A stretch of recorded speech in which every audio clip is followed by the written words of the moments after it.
യേശുവിൽ സ്നേഹമുള്ളവരെ, പരിശുദ്ധ കന്യകാ മറിയത്തിൻ്റെ മാതാപിതാക്കന്മാരായ വിശുദ്ധരായ ജോവാക്കിമിൻ്റെയും അന്നയുടെയും തിരുനാളായിട്ടാണ് തിരുസഭാ മാതാവ് ഇന്ന് ആഘോഷിക്കുന്നത്.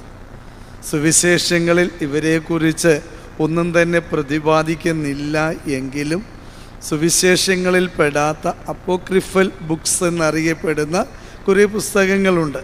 അതിൽ യാക്കോബ് എഴുതിയ പുസ്തകത്തിലാണ് ഇവരെക്കുറിച്ച്, പരിശുദ്ധ മറിയത്തിൻ്റെ ജനനത്തെക്കുറിച്ചും മാതാപിതാക്കന്മാരെയും കുറിച്ചൊക്കെ പ്രതിപാദിച്ചിരിക്കുന്നത്. അതിൽ ഇപ്രകാരമാണ് പറയുന്നത്: അത്രയേറെ ഭക്തിയിലും വിശ്വാസത്തിലും വളർന്ന വ്യക്തികളായിരുന്നു ജോവാക്കിമും അന്നയും. എങ്കിലും അവർക്ക് കുഞ്ഞുങ്ങളുണ്ടായിരുന്നില്ല. അവർക്ക് പ്രായമേറെ ചെന്നു. അപ്പോഴും അവർക്കുള്ള വിശ്വാസത്തിൽ ഒരു കുറവും ഉണ്ടായിരുന്നില്ല. അങ്ങനെ ഇരിക്കെ മാലാഖ അവർക്ക് പ്രത്യക്ഷപ്പെട്ടുകൊണ്ട് പറയുന്നുണ്ട്, നിങ്ങൾക്ക് ഒരു കുഞ്ഞ് ജനിക്കും, ആ കുഞ്ഞിലൂടെ നിങ്ങളുടെ നാമം മഹത്വപ്പെടും എന്ന്. മാലാഖ നൽകിയ വാഗ്ദാനം ഉൾക്കൊണ്ടുകൊണ്ട് അവർ ജീവിച്ചു. അപ്രകാരം വാർദ്ധക്യത്തിൽ അവർക്ക് ലഭിച്ച സൗഭാഗ്യമാണ് പരിശുദ്ധ മറിയം അമലോത്ഭവയായി ജനിക്കപ്പെട്ടവൾ. പ്രിയപ്പെട്ടവരെ, ഇന്ന് പരിശുദ്ധ മറിയത്തിൻ്റെ മാതാപിതാക്കന്മാരുടെ തിരുനാളായിട്ട് നാം ആഘോഷിക്കുമ്പോൾ അവർ യേശുവിൻ്റെ അപ്പൂപ്പനും അമ്മുമ്മയുമാണ്.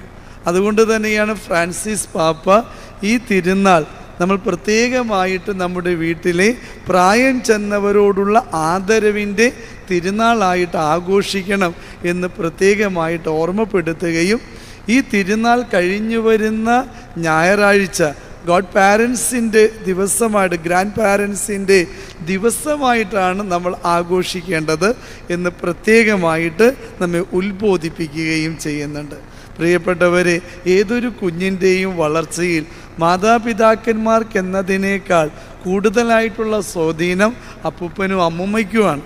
കാരണം അപ്പനും അമ്മയൊക്കെ ജോലിക്ക് പോകുമ്പോഴും ഈ കുഞ്ഞുങ്ങൾ വളരുന്നത് ആരുടെ കൂടെയാണ്? തീർച്ചയായിട്ടും വീട്ടിലെ പ്രായം ചെന്ന അപ്പൂപ്പനോടും അമ്മമ്മയോടൊക്കെ ചേർന്ന്.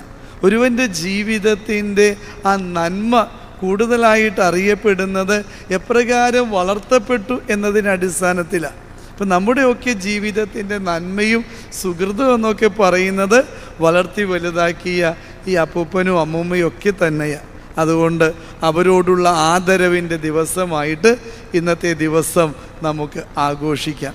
യേശു ഇത്രത്തോളം നന്മയിലും സുഹൃതത്തിലും ഒക്കെ വളർന്നുവെങ്കിൽ മാതാപിതാക്കന്മാരോടെന്നതോടൊപ്പം തന്നെ ഈ പറയുന്ന അപ്പൂപ്പൻ്റെ അമ്മുമ്മയുടെ ഒക്കെ കൃപ നിറഞ്ഞ സാന്നിധ്യം, സാമീപ്യം ഒക്കെ ഉണ്ടായിരുന്നു എന്നുള്ളത് സുനിശ്ചിതമായിട്ടുള്ള കാര്യം തന്നെയാണ്.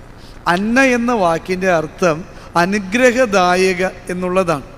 ജോവാക്കിം എന്ന വാക്കിൻ്റെ അർത്ഥം യഹോവ എല്ലാം ഒരുക്കുന്നു, ക്രമീകരിക്കുന്നു എന്നുള്ളതാണ്. അപ്പോൾ നമ്മുടെ ഒക്കെ ജീവിതത്തിലും അന്നാമ്മയും ജോവാക്കിമും ഉണ്ടായിരിക്കട്ടെ. എൻ്റെ ദൈവം അറിയാതെ എൻ്റെ ജീവിതത്തിൽ യാതൊന്നും സംഭവിക്കില്ല. അവൻ എൻ്റെ ജീവിതത്തിൽ ഏറ്റവും നന്മയായത് ക്രമീകരിക്കും എന്ന് ജോവാക്കിമിനെ പോലെയും അന്നയെപ്പോലെ ദൈവമെല്ലാം അനുഗ്രഹമാക്കി മാറ്റും. അപ്രകാരം നീ ദൈവത്തിൻ്റെ അനുഗ്രഹമായിട്ട് തീരും എന്ന തിരിച്ചറിവോടെ ജീവിക്കാനും പ്രിയപ്പെട്ടവരെ നമുക്ക് കഴിയട്ടെ. ആകയാൽ അനുഗ്രഹത്തിൻ്റെ ഈ ബലിയിൽ നമുക്കിവരുടെ കൃപ നിറഞ്ഞ മാധ്യസ്ഥയും റാഫേൽ മാലാഖയോടൊപ്പം നമുക്ക് യാചിക്കാം. ഒരു മാലാഖയാണ് ഇവർക്ക് സ്വർഗീയമായ വെളിപാടും കരുത്തും നൽകിയത് എന്ന് ചരിത്രം പറയുമ്പോൾ നമ്മുടെ ജീവിതത്തിലും റാഫേൽ മാലാഖയുടെ വലിയ കരുതലും സംരക്ഷണവും കൈപിടിച്ചു വഴി നടത്തുന്ന സ്നേഹവും അനുഭവിച്ചറിയുവാൻ ഇടയാകുമാറാകട്ടെ എന്ന പ്രാർത്ഥനയോടെ ഈ ബലി നമുക്കൊരുമിച്ച് അർപ്പിക്കാം.